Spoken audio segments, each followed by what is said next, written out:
Hello students, a very good morning. I am Chandrasekhar Trivedi and today I will continue physics chapter motion. In the last class I explained you that how you can derive the three equation of motion by numerical method. So students, you know there are three equation of motion in this chapter. First equation of motion, v is equal to u plus at, and second equation of motion, s is equal to ut plus half at square, and third equation of motion is equal to v square is equal to u square plus 2as. Third equation of motion, v square is equal to u square plus 2as.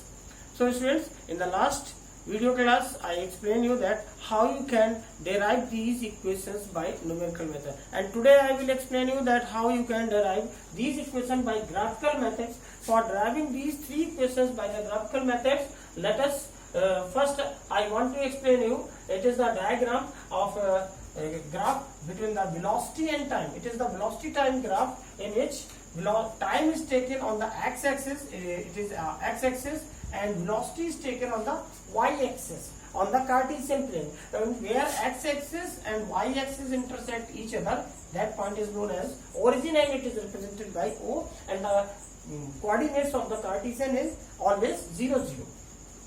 Let us consider an object which is already moving with the initial velocity. Let us consider its initial velocity is v, and this object is moving with a uniformly velocity and with a uniform acceleration. So let us consider if an object is moving with uniform velocity u and uniform acceleration, and after time t it reaches the point P. It reaches the point B. It reaches the point B. Draw a line from B on the x-axis, which is BC. BC is parallel to y-axis. BC is parallel to y-axis. So, how you can derive this equation and how you can write the statement from this graph? So, what I told you, if an object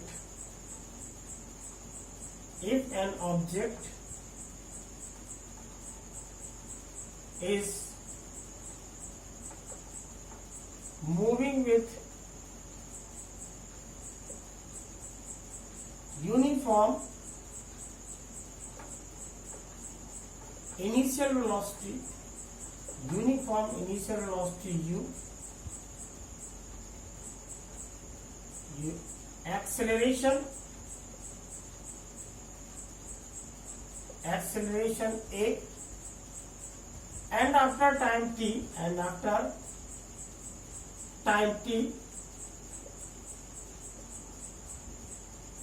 the final velocity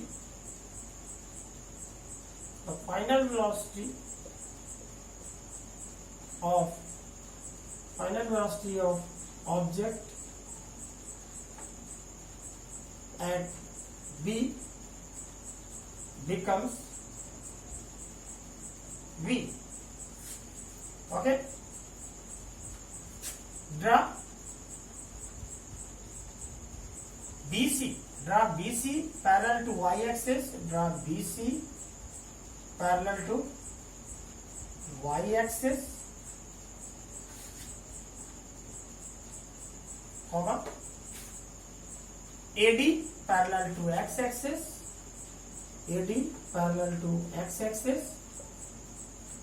and BE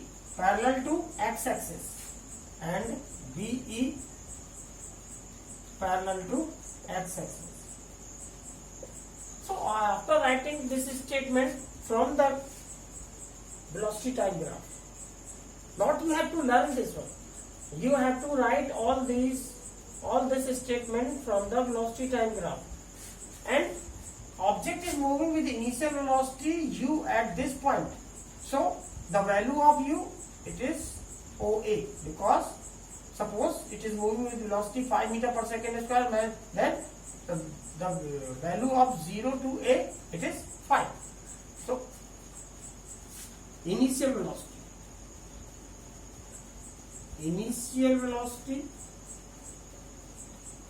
is equal to U is equal to OA, and OA is equal to DC. It is D.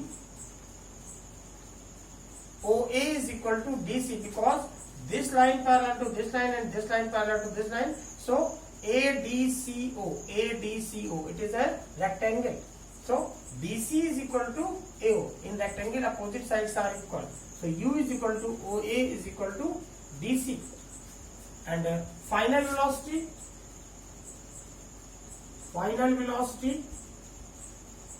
is equal to V. Final velocity 0 to this point BC.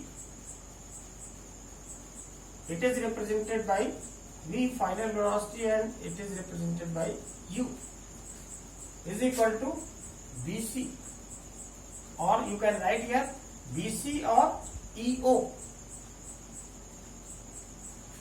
And now students, from the graph, BC is equal to BD plus DC. From graph, BC is equal to BD plus DC. BC, that is the value of final velocity. So V is equal to BD. You don't have the value of BD, so write here BD. And DC, that is DC is equal to U. And now you have to determine the value of BD. So give the name of this equation number 1. It is not a first equation of motion. When you put the value of BD in this equation, then you will get the first equation of motion. So first of all, you have to determine the value of BD. So for determining the value of BD, once again, you will try to understand the velocity time graph. In velocity time graph, the slope of the line. This is the slope of the line. Slope of the line represent the acceleration of the moving object. So slope of line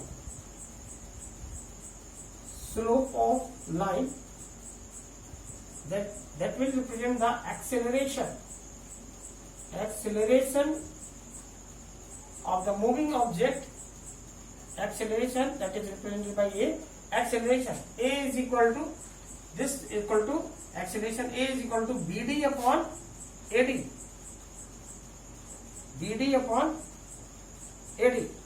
So is equal to BD upon AD is equal to OC. So replace AD by OC, and BD is equal to BD upon OC. OC is equal to time t.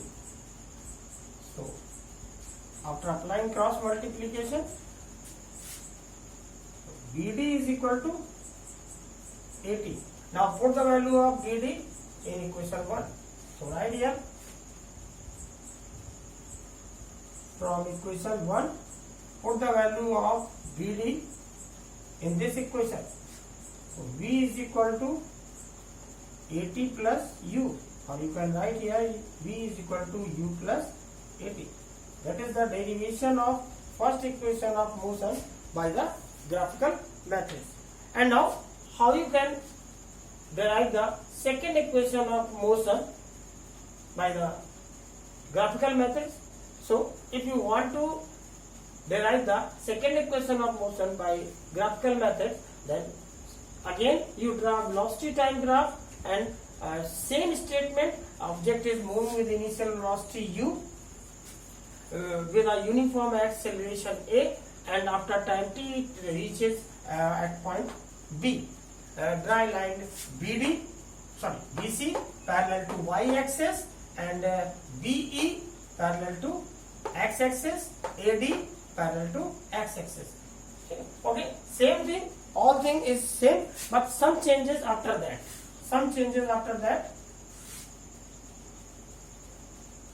So what will happen? These are the same thing, and now the distance covered by the object, distance covered by the moving object, distance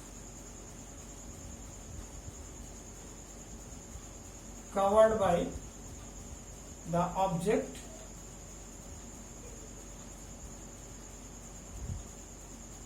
is equal to distance is equal to area of OABC is equal to area of OABC.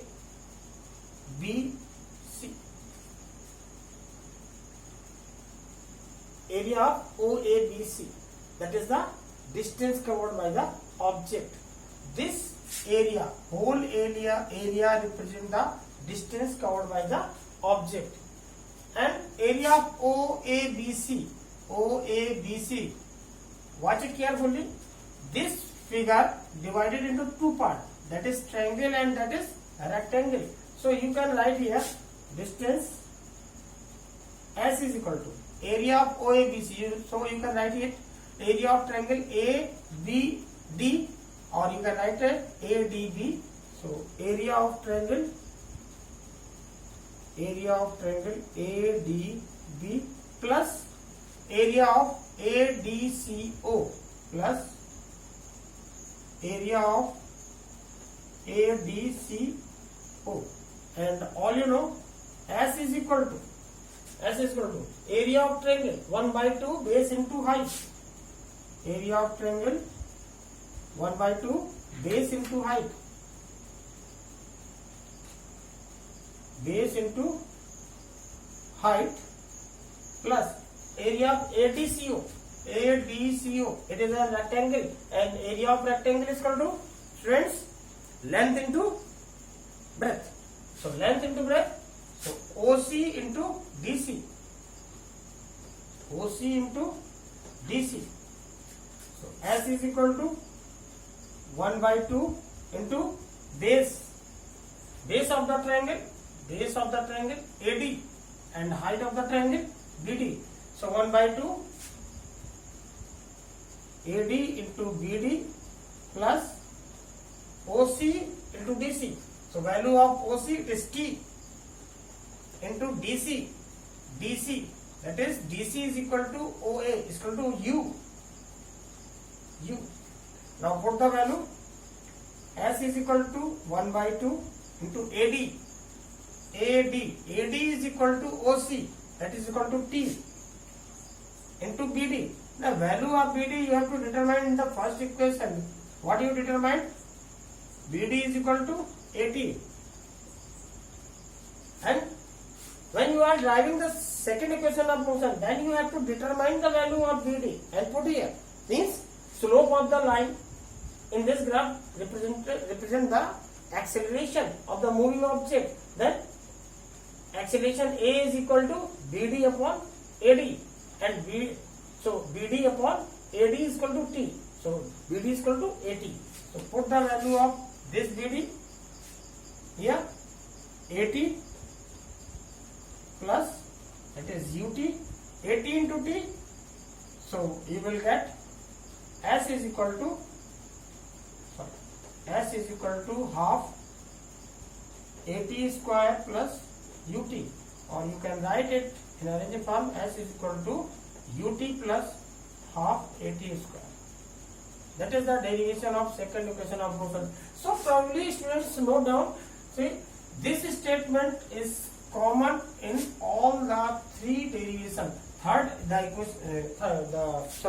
The derivation of the third equation of motion remains. Due to the lack of time, I will explain the derivation of the third equation of motion by the graphical method tomorrow. But I hope that you all will understand better how you can determine the first equation of motion or the second equation of motion by the graphical method.